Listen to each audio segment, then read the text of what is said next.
Heart of a Woman.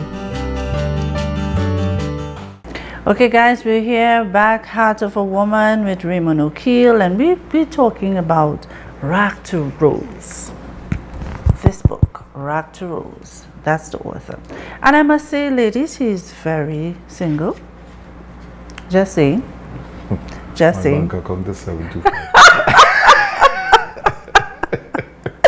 So Raymond, that's what Raymond do to me, you know. I surely never hear me laugh like that yet, right? Raymond, let's talk about some of these strands of the rag.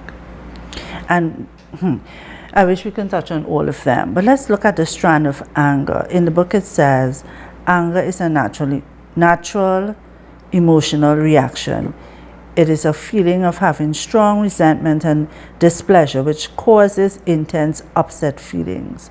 It is an intense emotional state of displeasure with someone or something. It says that anger is a major universal human emotion. Everybody experiences the feeling of anger regardless of your race, religion, sex, or nationality. So let's talk about this anger when it comes to the rag mentality. All right, so that would have come out of a personal experience. I go to schools. I went back to my former school, one of them, and my introduction was at this floor, 2 classes away. I almost killed a young lady. So everybody was like, are you making up that, sir? I said, no, I'm not making up that. Anger is as I said again, is a natural human emotion. Everybody gets angry. The Bible says be angry, but sin Once not. you're upset, you're angry. Of course. And so, but there are different levels. So in research, I looked at it from 1 to 10. And so you have a mile between, I think it's 1 to 2. 1 to 3. So So that's you're mild. feeling So mildly upset or You have a disappointed. friend, something happened, you're disappointed that chemistry run through your body. That's normal. And then you have another range. 4 to 5, feeling hurt or mad. You're a little more mad, you're vexed, you're upset, you don't want to go out, you don't want to be a part of anything like that because you're so mad. But then they range from 6 to 7. 6 to 7. Uncontrollable, upset. Uncontrollable. You're upset. You Enraged. You slam door. You're enraged. You may break things a little bit. You may just scatter some stuff and you express yourself vocally or maybe through text or WhatsApp or however you choose to do it. And then there's another way you lash out. Yeah. That's when you explode. That anger is not where you want to be at all. At that level is not where you want to reach. That's dangerous. That's where the murder steps in. Sometimes you want to commit suicide. Your bills, your compensation, and all of those things may have to go because now you break, you destroy your relationship. You're so angry. You just bought an iPhone, and you get upset. You get so mad. You enrage. You slam the phone, and after you recognize it now. I have to buy back the same phone. You mash up the television. Yes. Some people mash up the items in the home or get physical. You hit somebody. I mean, sometimes a man hits a woman hits a man. And most times in the face, and that's the same face you have to turn now and love. Yes. And when you bubble down, you boil down, you have this remorse, but then you go again. Something trip you off. Because you've never dealt with whatever. That's it. And most of the times, it's not the person you are blaming for your reaction. There's that thing that causes you to react a particular way that you have not dealt with it, and that's the kind of rag mentality. So I am going through all these ordeals. You don't know when I leave home, sometimes nothing to eat. As I say, the hottest thing on your chest is the sun. Women trying to get at you as a little boy, you call your man CC, and you really just want to preach it. You really want to be different. One thing I can say, and you know, I quickly, what have kind of triggered the book, I used to see mommy reading. I don't know what she reading, how she reading. But and she would just sit and she minded the people business. But she, by the window, and she had this book and she would spell something. Read if you can read, watch a page, then get yourself occupied and stuff like that. And if the thing is about it, when I go to school, I have all these issues. You had to navigate, you had to deal with young men who want to beat and belly hungry. And I was in the wrong class and I took responsibility for that and I left the class, and on my way out she hit my slap. I still humble myself, and well, you know, the crowd chain up. We didn't have a cell phone to tape that. You might just see it on Facebook. You might have people on me laughing at me and call me a soft man. And She repeated it and she slapped me and burst my button. I couldn't go with burst button, there's licks. And I just turned around and caught her by the throat and just held her on the lower and just That's a girl. the life. And I can remember it took about 6 or 7 bursts to literally pull my hand away.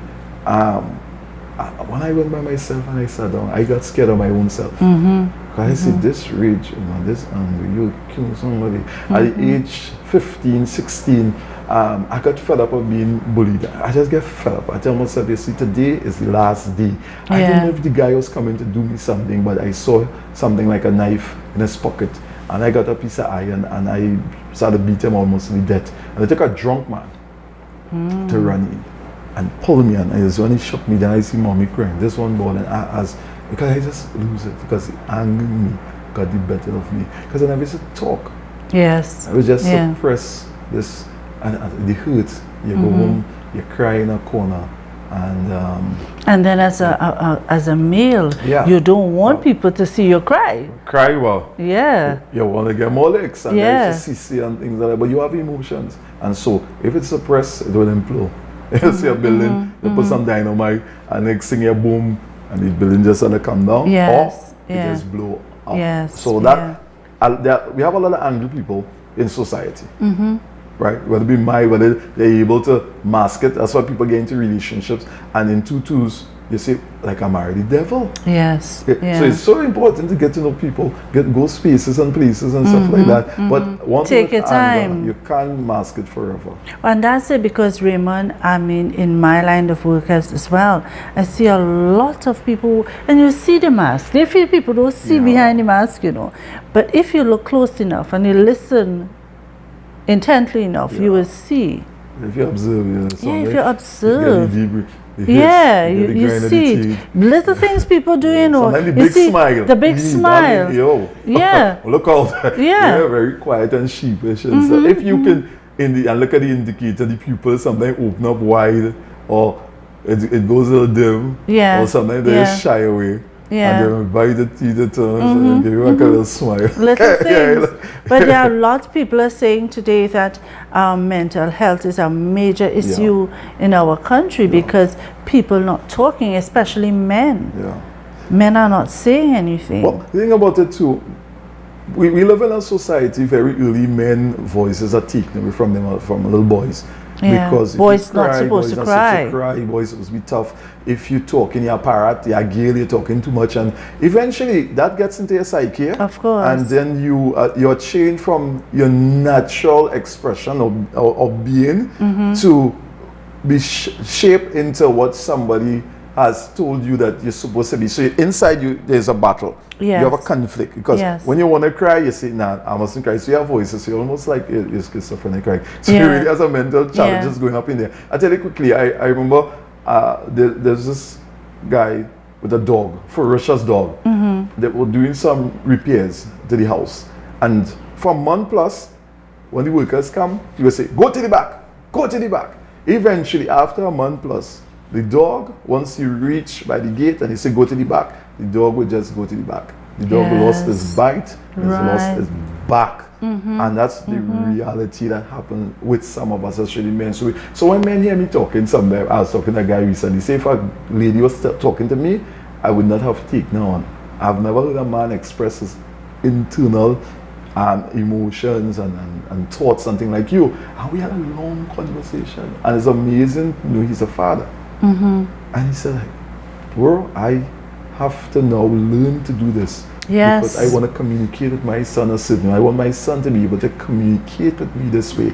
And so I said, if it's just for you, God is good. Yes. So let's talk quickly, because I want us to talk about the rose mentality. We can't be all negative. No. Let's talk quickly about the strand. We have about 3 minutes before we go to break. The strand of fear, because our country right now is plagued with fear. People are afraid to leave their house. People are just afraid. Quickly, fear. Well, fear. There are different aspects of fear. Fear of failure. Let's touch on that. Fear of failure. Because failure is not a nice feeling. But failure is necessarily process. We may not like the pain of the process, but the process requires pain. The reality is that if we focus on the bigger picture, we recognize all that pain becomes priceless. And I had to understand that, Ray, you had to go through this. Yes. Ray, you had to go home, no lights, no this. So when you go to school, if you feel the way, sometimes even the teacher will respond to you, you feel it emotionally, and you don't want to be in that kind of place, so you prefer not to get involved.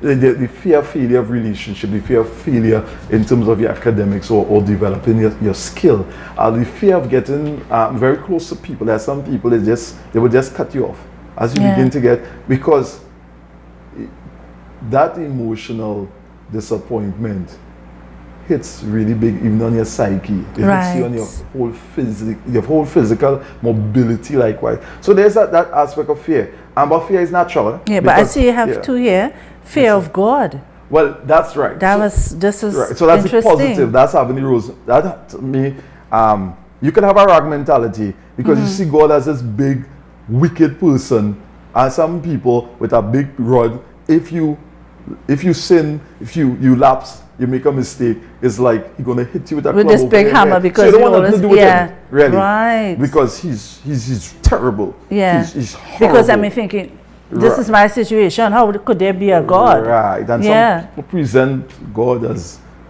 the wizard or the witch. This Caucasian man with a hammer, sitting somewhere up on the throne that will hit you if you mess up. So that kind of fear, not wanting to know this God who created all things. Yes. Yeah, amen. Well, we have 1 more minute, so let's talk a little bit of fear of other human beings. Yes. Yeah. And in our society, what would cause that? And so now we are very suspicious of almost any and everybody. So maybe suspicious of one shadow and self.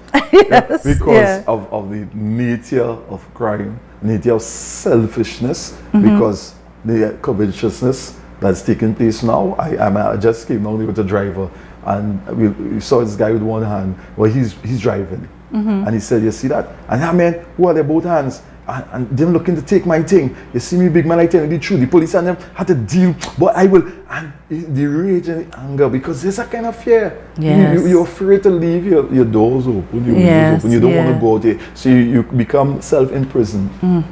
Because you. And that's the reality. If you step out, somebody, now the steel factory, as they say, that has increased. I should have buy shares. You actually live in prison. Bad kids. I remember family got burnt up because they couldn't find the key to unlock the burglar proof. So that fear of another human, and sometimes the fear also is that just because they look different to us, it brings that kind of and look different could be look different race, look different, a female to a male. You know, today women are so suspicious of males, because especially if they look a particular way, and that might not be the one that you should be afraid of. You know, so fear is very crippling. You know, it is. It's crippling. It cripples your mentality to move forward. I see it every day. Yeah. So guys, we're taking a break, Raymond. When we come back, we're going to touch on the rose mentality, and we're going to be talking about your book launch. Sure. Yeah, so guys, we'll be right back. Heart of a Woman